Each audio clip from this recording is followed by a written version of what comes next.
Shalom dan salam damai dalam nama Yesus Kristus. Kita bertemu lagi di dalam renungan firman Tuhan pada hari ini.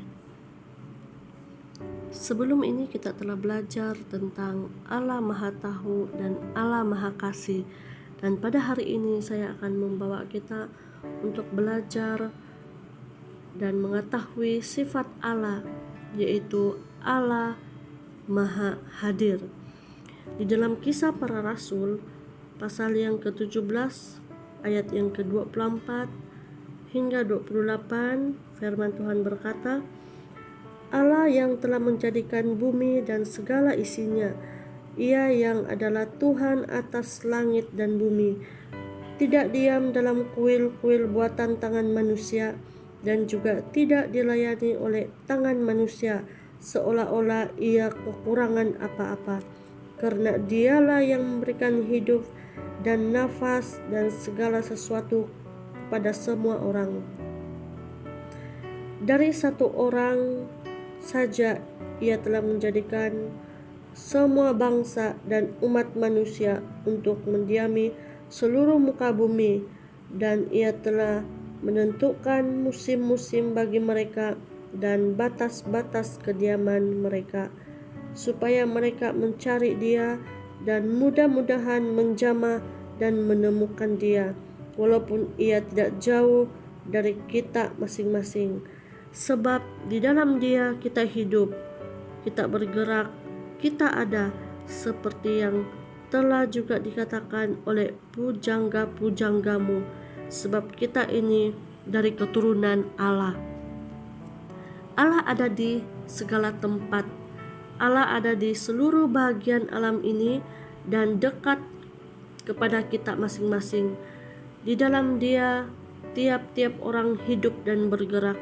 Tidak ada yang dapat menghalangi Allah. Manusia tidak dapat, iblis, roh jahat tidak dapat, dan makhluk apapun juga tidak dapat menghalangi. Hanya satu hal yang dapat menghalangi Allah, yaitu dosa. Dosa orang lain tidak dapat menghalangi kehendak Allah untuk diri kita sendiri, dan hanya dosa kita sendiri. Tidak ada yang kita takuti kecuali dosa kita sendiri. Allah ada di mana-mana tempat, berarti Allah dalam segenap pribadi dirinya tidak terpisah-pisah memenuhi segenap alam ini.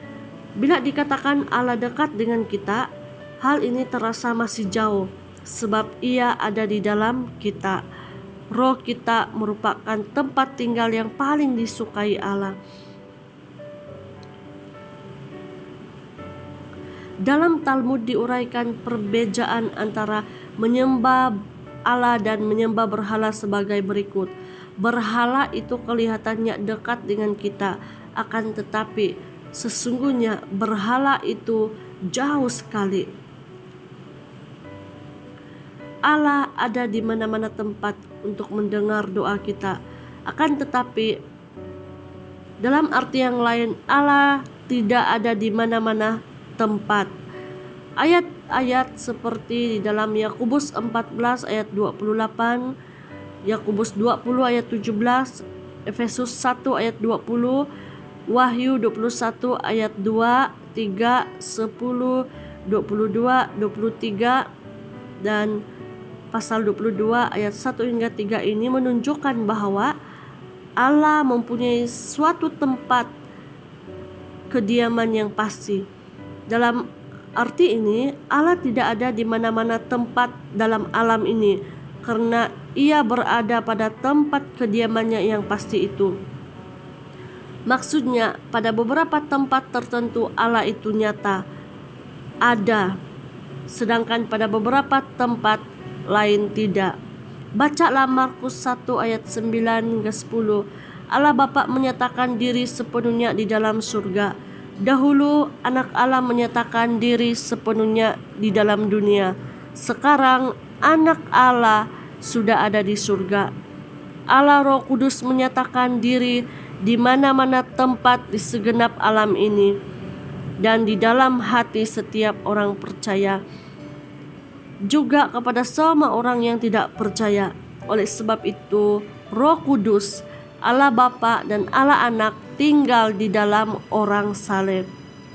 Manfaat dari pengajaran ini yaitu hal yang kita bahas tadi itu menjadi satu penghiburan bagi kita. Allah dekat dengan kita. Oleh sebab itu berserulah kepadanya, sebab Ia mendengar. Roh Tuhan dan roh kita dapat bertemu. Ia lebih dekat kepada kita daripada tangan dan kaki kita. Bacalah di dalam Mazmur 139 ayat 17 dan 18 dan Matius 28 ayat 20. Suatu peringatan bagi kita, orang berdosa tidak dapat melarikan diri dari pandangan Allah, dan oleh sebab itu kita harus takut berbuat dosa. Terima kasih, biarlah pengajaran hari ini dapat menjadi satu peringatan yang kuat di dalam kehidupan kita. Terima kasih, Tuhan Yesus memberkati kita semua. Amin.